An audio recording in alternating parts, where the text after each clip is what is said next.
बिस्मिल्लाहिर्रहमानिर्रहीम। अस्सलाम वालेकुम डियर स्टूडेंट्स, मैं हूं आपका बायोलॉजी इंस्ट्रक्टर उबैदुर्रहमान बेग। बच्चों, आज हम बायोमोलिक्यूल्स वाले चैप्टर में अपना नया एसएलओ स्टार्ट करेंगे, which is outline function of DNA as carrier of hereditary information. पहले तो हम एसएलओ को समझते हैं ना। कहता है हमने डीएनए का फंक्शन बताना है, फिर आगे खुद ही बता रहा है कि डीएनए का फंक्शन क्या है।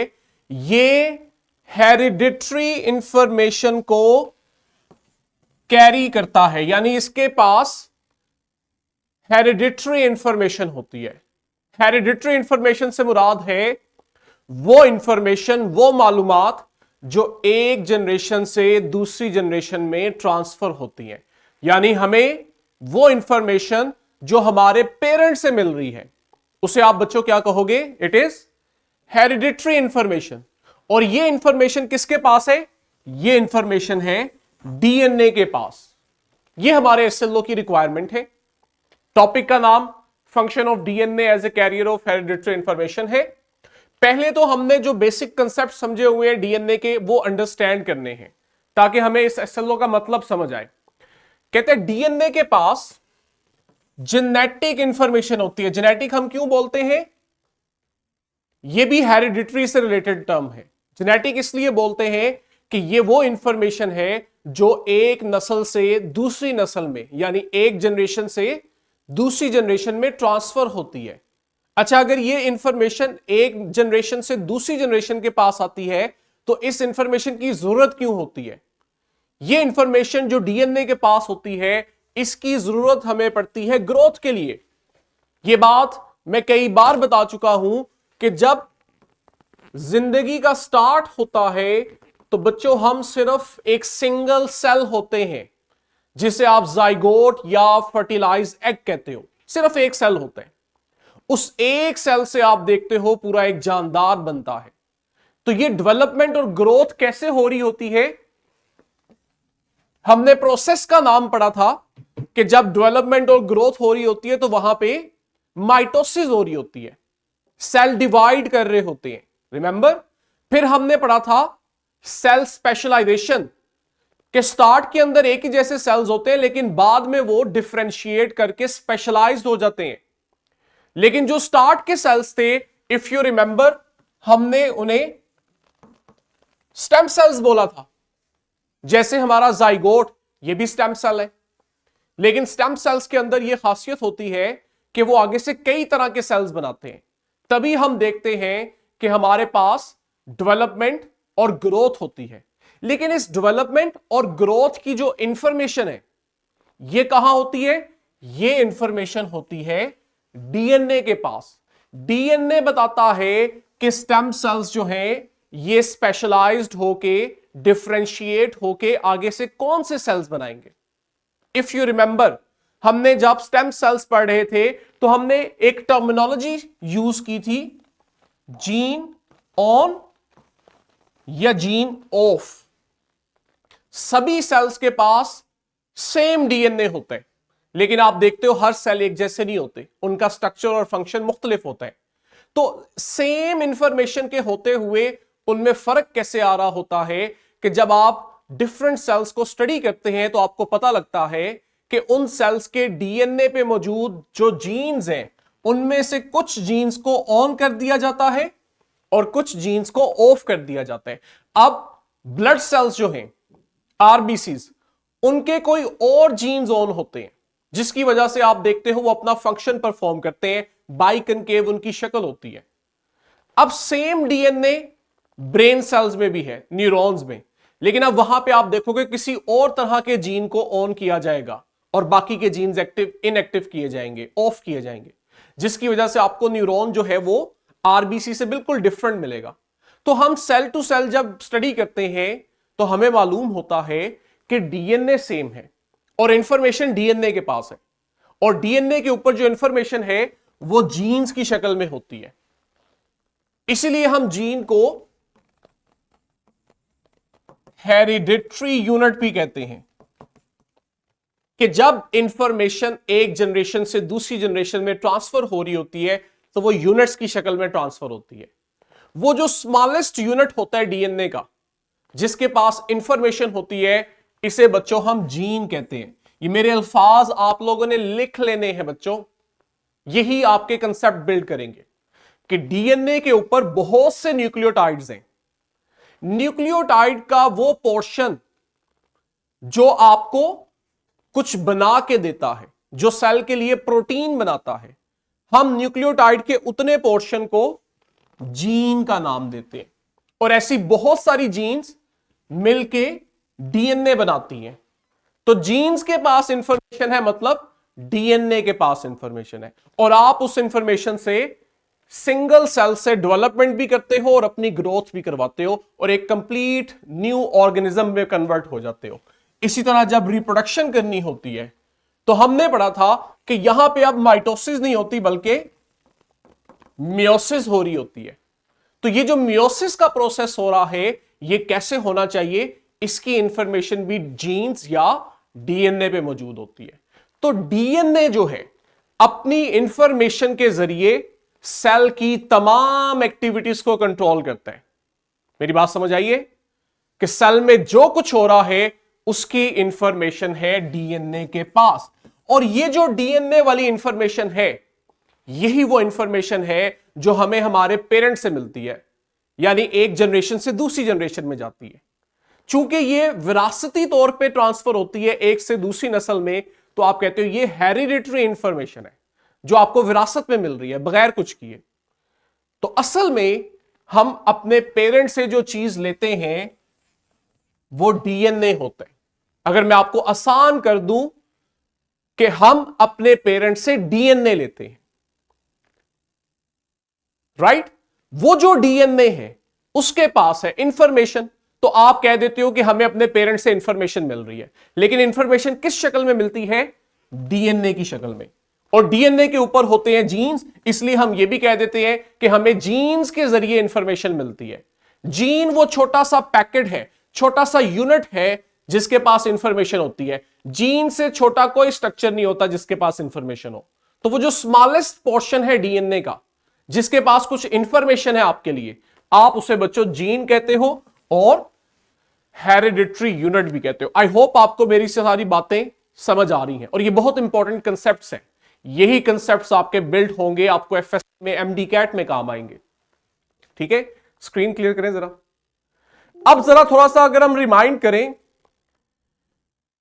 तो हमने पढ़ा था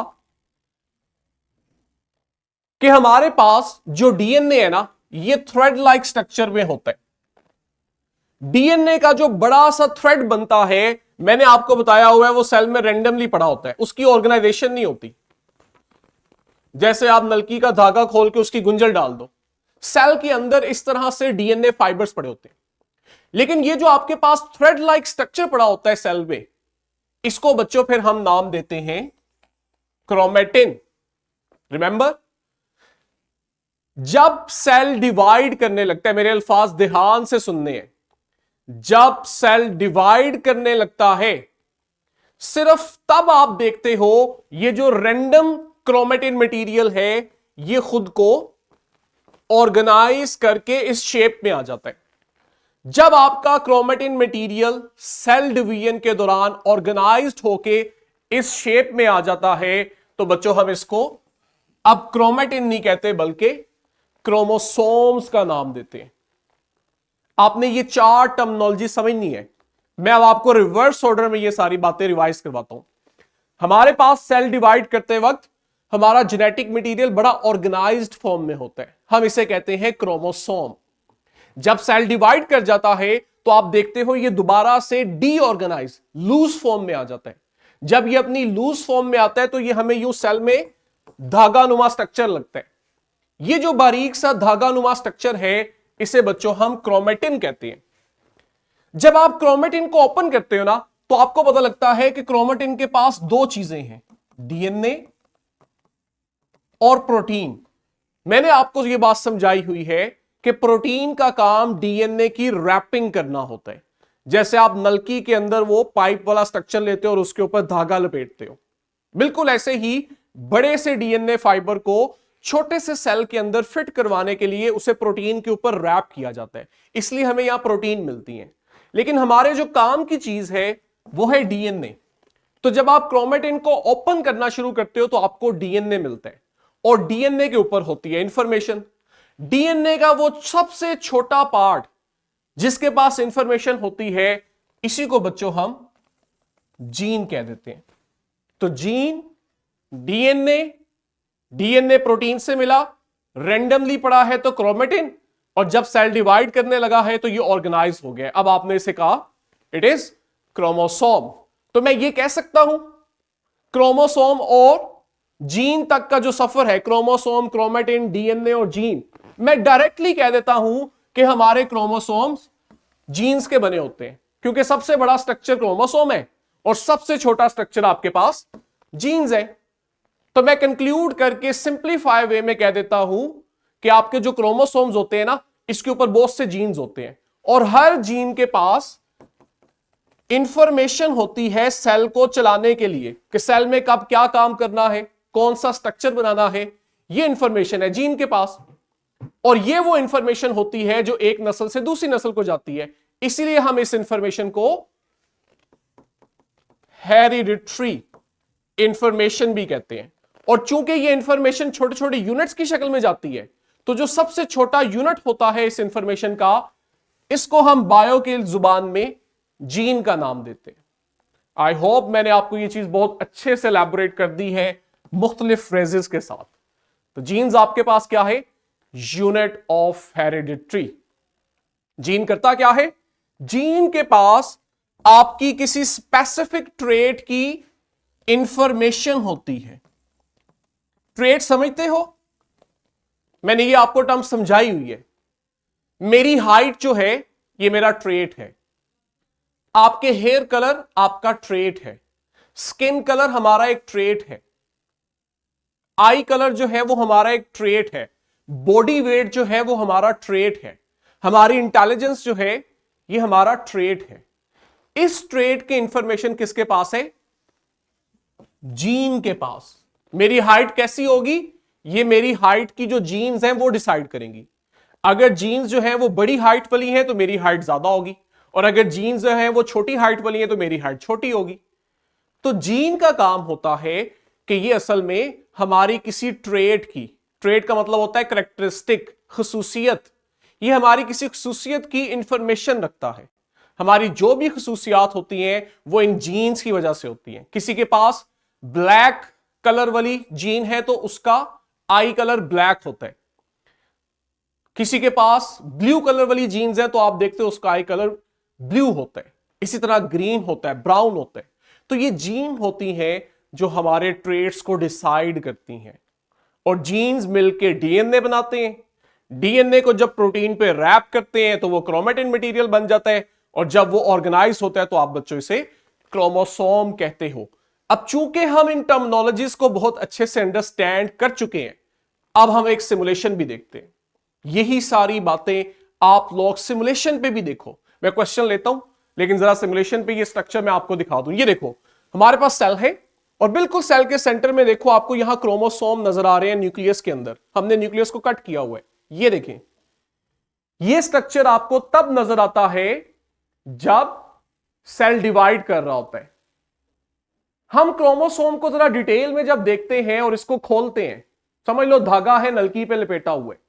जब आप इस धागे को खोलते हो ना, इस तरह से सिंपल करते हो, तो आपको पता लगता है असल में यहां पे दो ही चीजें हैं। ये देखो, ये गोल गोल प्रोटीन है, और उसके अराउंड जो धागा है, थ्रेड है, ये आपका डीएनए है। हमें प्रोटीन से मतलब नहीं है। प्रोटीन का काम सिर्फ वो बड़े से डीएनए फाइबर को छोटी सी स्पेस में फिट करना होता है। हमारा मकसद है या कंसर्न है डीएनए, ये जो स्ट्रैंड है, ये वो चीज है जो आपके सेल को कंट्रोल कर रही है, जो आपको कैरेक्टरिस्टिक्स दे रही है। इसको जब आप देखते हो तो आपको पता लगता है ये डबल स्ट्रैंडेड होता है। इसके दो स्ट्रैंड्स होते हैं और दोनों ही कर्व्ड होते हैं, हेलिकल फॉर्म में होते हैं, तो हम इसे डबल हेलिकल स्ट्रक्चर कहते हैं। लेकिन अगर आप इसे सिंपल करके ओपन करो तो आपको पता लगता है कि ये जो डीएनए का स्ट्रैंड है ये बना है छोटे छोटे यूनिट्स का। और हमने कल पढ़ा इस यूनिट को बच्चों हम न्यूक्लियोटाइड कहते हैं। और इस यूनिट के अंदर 3 चीजें होती हैं। न्यूक्लियोटाइड 3 चीजों का बना होता है, deoxyribose sugar, phosphate group. Sugar और फॉस्फेट ग्रुप्स जो होते हैं ये हमें डीएनए का स्ट्रैंड बना के देते हैं। आई रिपीट, शुगर और फॉस्फेट ये हमें डीएनए के स्ट्रैंड्स बना के देते हैं। इसलिए हम डीएनए स्ट्रैंड को शुगर फॉस्फेट बैकबोन भी कहते हैं, यानी कि ये वो स्ट्रैंड है जो शुगर और फॉस्फेट के मिलने से बने। लेकिन एक और चीज भी होती है, और वो तीसरी चीज होती है नाइट्रोजनस बेस। लेकिन ये जो नाइट्रोजनस बेस है ना, ये डीएनए का स्ट्रैंड नहीं बनाती, बल्कि इसका काम होता है 2 स्ट्रैंड्स को आपस में मिलाना। और कैसे मिलाती है, मैंने आपको बताया था कि आपके पास 4 तरह की नाइट्रोजनस बेसेस होती हैं, और हमारे पास हमेशा एडेनिन जो है वो थायमीन के साथ बॉन्ड बनाती है। और कौन सा बॉन्ड बनाती है? Hydrogen bond. 2 होते हैं, जबकि गवानीन साइटोसिन के साथ 3 हाइड्रोजन बॉन्ड बनाती है। तो 2 स्ट्रैंड्स की ये बेसिस जब आपस में पेयर बनाती हैं, तब आप देखते हो डीएनए के दोनों स्ट्रैंड एक दूसरे के साथ यूनाइट हो जाते हैं, जुड़ जाते हैं।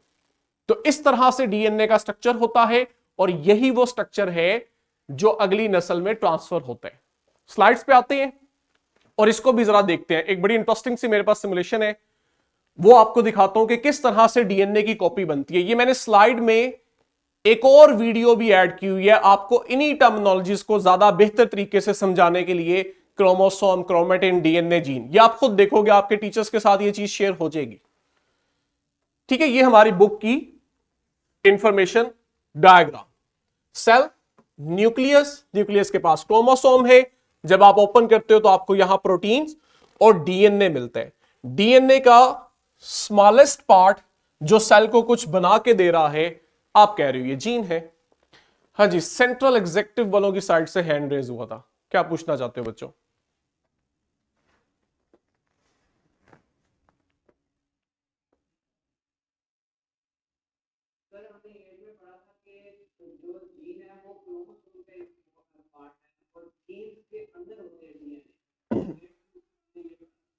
मैं आपको बताता हूं आपने क्या पढ़ा था।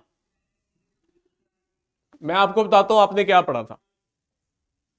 देखो, एक जो चीज हम टीचर्स, या अगर मैं बुक का राइटर हूं तो मैं अपनी बात करूं कि हम राइटर्स और टीचर जो फील कर रहे होते हैं ना, कंसेप्ट थोड़ा होता है कॉम्प्लिकेटेड, या उसको समझाने के लिए इंफॉर्मेशन ज्यादा चाहिए होती है।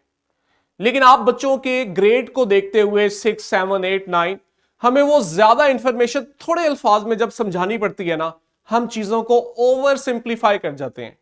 जब आप चीज को ओवर सिंप्लीफाई करते हो तो उसका एक्सप्रेशन या उसका मतलब जो है वो बदल जाता है। आप पढ़ते हो कि डीएनए जो है ये न्यूक्लियोटाइड्स का बना हुआ है।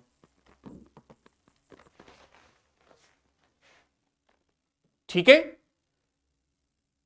और जीन्स जो है वो भी न्यूक्लियोटाइड का ही नाम है। असल में तो न्यूक्लियोटाइड्स हैं।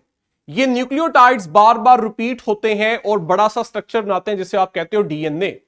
अब उस डीएनए के अंदर न्यूक्लियोटाइड का वो पोर्शन जो आपको कुछ बना के दे रहा है, आप उसे कहते हो जीन। यानी जीन्स मिलकर डीएनए बना रहे हैं, या एक डीएनए के पास बहुत सारे जीन्स होते हैं। कंसेप्ट तो ये है। लेकिन आपकी बुक जो टर्मिनोलॉजी यूज करती है ना, आपकी बुक क्या गलती करती है, ग्रेड 8 में भी, ग्रेड 9 में भी, गवर्नमेंट बुक्स में भी ये गलती है। जब वो आपको जीन का कंसेप्ट समझा रहे होते हैं ना, तो वो ये नहीं कहते सीक्वेंस ऑफ न्यूक्लियोटाइड्स। आपकी किताबों में अल्फाज यूज किए जाते हैं sequence of DNA that contain some information is called gene. ये जो सीक्वेंस ऑफ डीएनए का लफ्ज यूज होता है ना, ये डीएनए का लफ्ज बड़ा गलत मतलब देता है। इसका मतलब यह बनता है कि डीएनए कोई छोटा स्ट्रक्चर है और वो आगे से एक बड़ा स्ट्रक्चर जीन बना रहे, जबकि ऐसा नहीं है। डीएनए के ऊपर बहुत सारे जीन्स होते हैं और जीन्स के अंदर बहुत सारे न्यूक्लियोटाइड्स होते हैं। हम कहते हैं वो न्यूक्लियोटाइड जो आपको कुछ बना के दे रहे हैं ये जीन्स हैं, लेकिन ऐसे बहुत सारे जीन्स मिलते हैं तो वो डीएनए बनाते हैं। तो सीक्वेंस ऑफ डीएनए को आप जीन नहीं कहते, सीक्वेंस ऑफ न्यूक्लियोटाइड्स को आप जीन कहते हो। कौन सा सीक्वेंस? वो सीक्वेंस न्यूक्लियोटाइड का जो सेल को कुछ बना के दे रहा होता है। अब वो प्रोटीन बना के दे या आरएनए बना के दे, वो जो न्यूक्लियोटाइड सीक्वेंस होता है वो जीन कहलाता है। और ऐसे बहुत सारे जीन्स मिलके एक डीएनए बनाते हैं। एक डीएनए के पास हजारों में जीन्स होते हैं। तो डीएनए बड़ा स्ट्रक्चर होता है, जीन उसका यूनिट होता है। और वो यूनिट भी आप इंफॉर्मेशन के लिहाज से कहते हो कि डीएनए का वो छोटा सा हिस्सा जो सेल के लिए कुछ बना रहा है वो है जीन।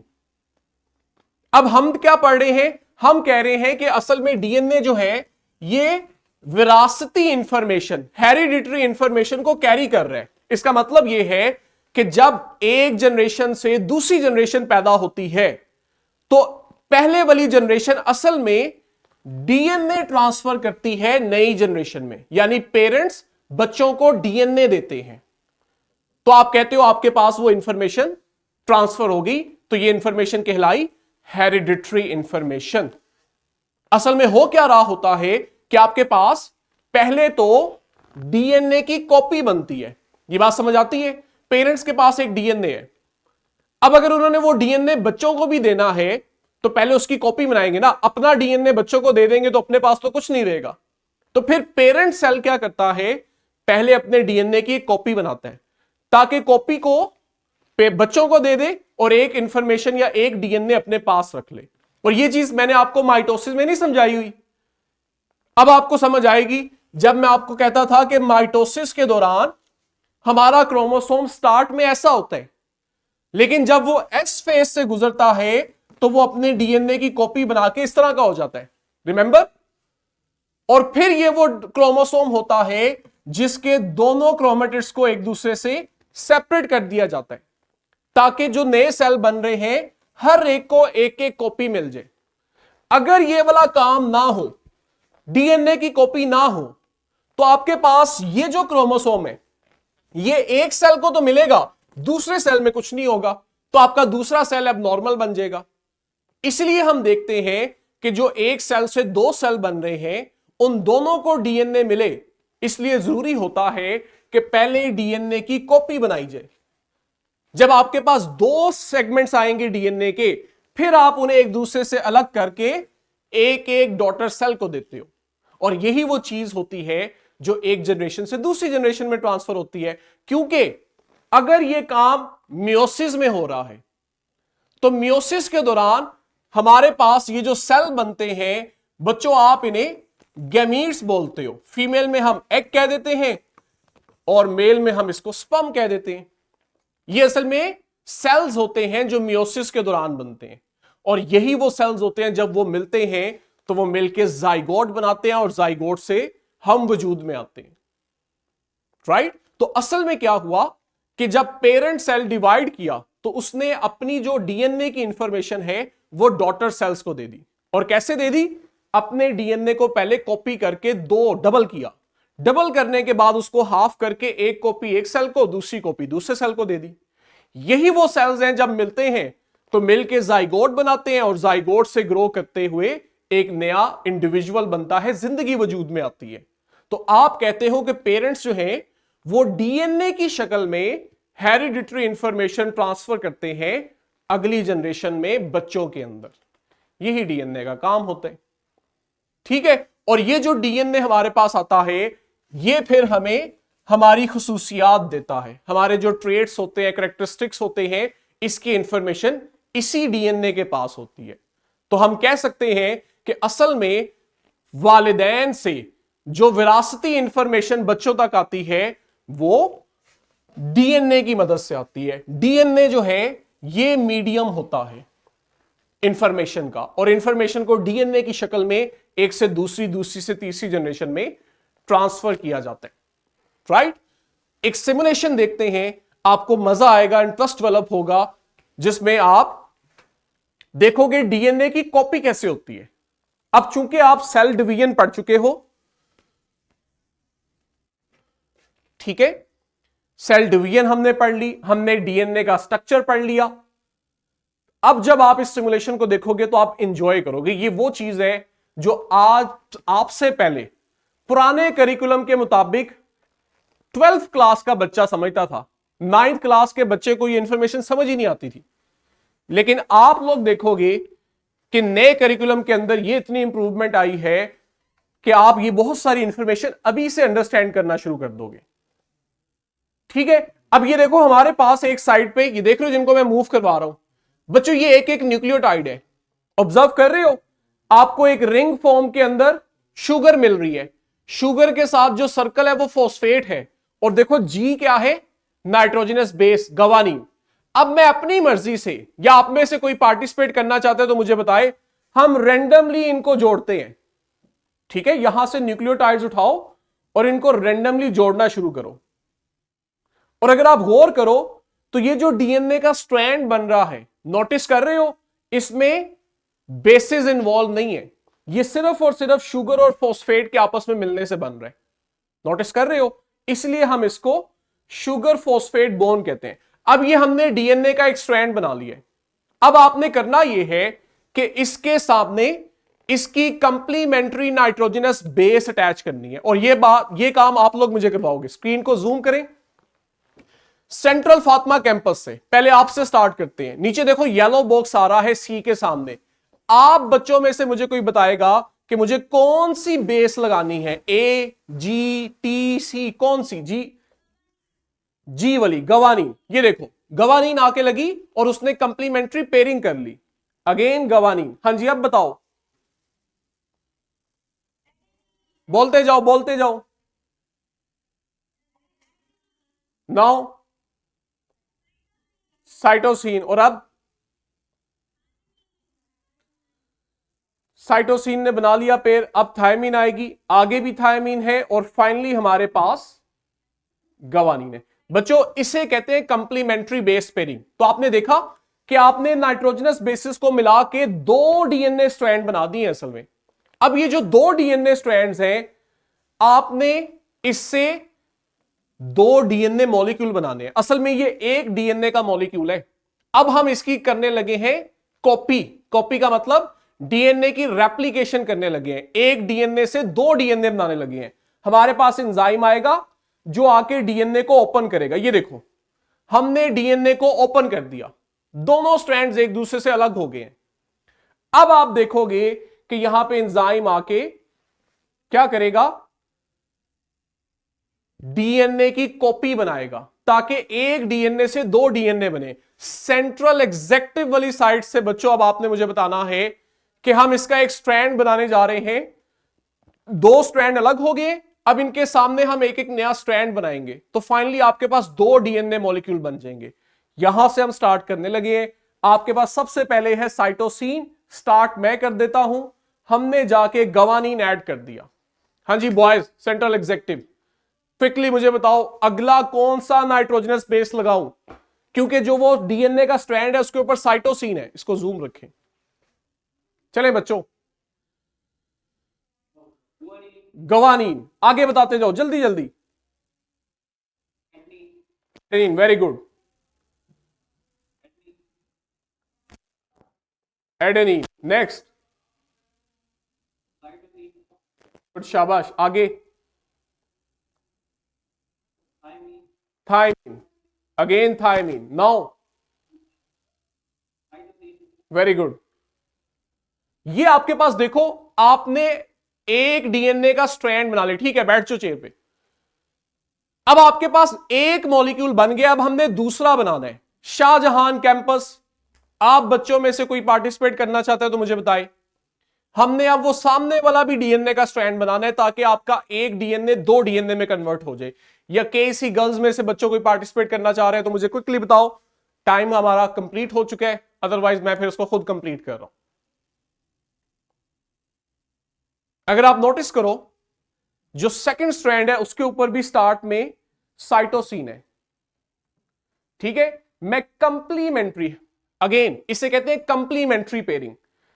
ले जी, हमारा टाइम पूरा हो गया कि 5 मिनट का होता है, लेकिन आप लोग समझ गए हो कि मैं क्या कर रहा था, कि किस तरह से 2 डीएनए स्ट्रैंड्स को अलग करके उसके सामने हम एक एक नया डीएनए स्ट्रैंड बना रहे थे, जिसकी मदद से एक डीएनए से 2 डीएनए बनते हैं।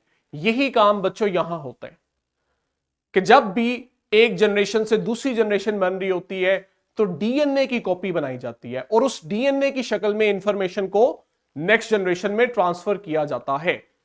ठीक है, आई होप हमारा जो एसएलओ था कि हम डीएनए के फंक्शन को अंडरस्टैंड करें, इसको यहां पे लाएं।